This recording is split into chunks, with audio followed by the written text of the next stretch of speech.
Hi hello ನನ್ನ ಚಾನಲ್ನ mini ವ್ಲಾಗ್ಸ್ಗೆ welcome. So ಇವತ್ತು ಮದರ್ಸ್ ಡೇ ಸ್ಪೆಷಲ್ ವೀಡಿಯೋನ ಸ್ವಲ್ಪ ಲೇಟಾಗಿ ಅಪ್ಲೋಡ್ ಮಾಡ್ತಾ ಇದ್ದೀನಿ. ಸೊ ಮಾರ್ನಿಂಗ್ ನನ್ನ ತಮ್ಮನಿಗೆ ನನ್ನ ಸಾಗಿ ಮನೆಯಿಂದ ಪಿಕ್ ಮಾಡು ಅಂತ ಹೇಳಿದ್ದೆ. ಸೊ ಹಾಗಾಗಿ ಅವನು ಬಂದು ಕರ್ಕೊಂಡು ಹೋಗ್ತಿದ್ದಾನೆ ನನ್ನ ಮತ್ತು ರೋಹನ್ನ. On the way Mother's Day ಆಗಿರೋದ್ರಿಂದ ಅಮ್ಮಂಗೆ ಏನಾದರೂ ಗಿಫ್ಟ್ ಕೊಡೋಣ ಅಂತ ಹೇಳಿ ಫಸ್ಟ್ ಮೈಂಡಿಗೆ ಬಂದಿದ್ದೆ ಸ್ಯಾರಿ.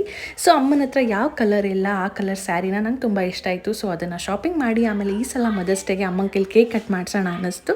ಸೊ ಕೇಕ್ ತೊಗೊಂಡು ಮನೆಗೆ ಹೋಗೋಷ್ಟರಲ್ಲಿ ಅಮ್ಮ ಗಾಬರಿ ಆಗಿದ್ರು, ಯಾಕೆ ಇಷ್ಟೊತ್ತಾದರೂ ಬಂದಿಲ್ಲ ಇವರು ಅಂತ. ಆ್ಯಂಡ್ ಅಮ್ಮನಿಗೆ ಸ್ಯಾರಿ ಮತ್ತು ನಾನೇನು ಗಿಫ್ಟ್ ತೊಗೊಂಡಿದ್ದೆ, ಕ್ರೀಮ್ ಅದು ಇದು ಅಂತ ಎಲ್ಲ ಅದನ್ನು ಕೊಟ್ಟೆ. ಅಮ್ಮ ಅಂತೂ ಸಿಕ್ಕಾಬಟ್ಟೆ ಖುಷಿಪಟ್ಟರು.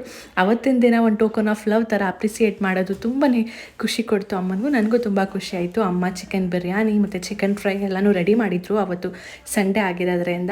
ಆಮೇಲೆ ಊಟ ಎಲ್ಲ ಆಗಿ ಅಮ್ಮಂಗೆ ಗಿಫ್ಟ್ ಎಲ್ಲ ಕೊಟ್ಟ ಮೇಲೆ ಲಾಸ್ಟಲ್ಲಿ ನಮ್ಮ mother's day celebration cake cut ಮಾಡಿ ಈ ಥರ ಆಯಿತು. ಸೊ ಅವತ್ತಿನ ದಿನ ಅಮ್ಮಂಗಂತೂ ತುಂಬ ಖುಷಿ ಆಯಿತು, ನನಗೂ ಆಯಿತು. ನಮ್ಮ ಸೆಲೆಬ್ರೇಷನ್ ಈ ಥರ ಇತ್ತು.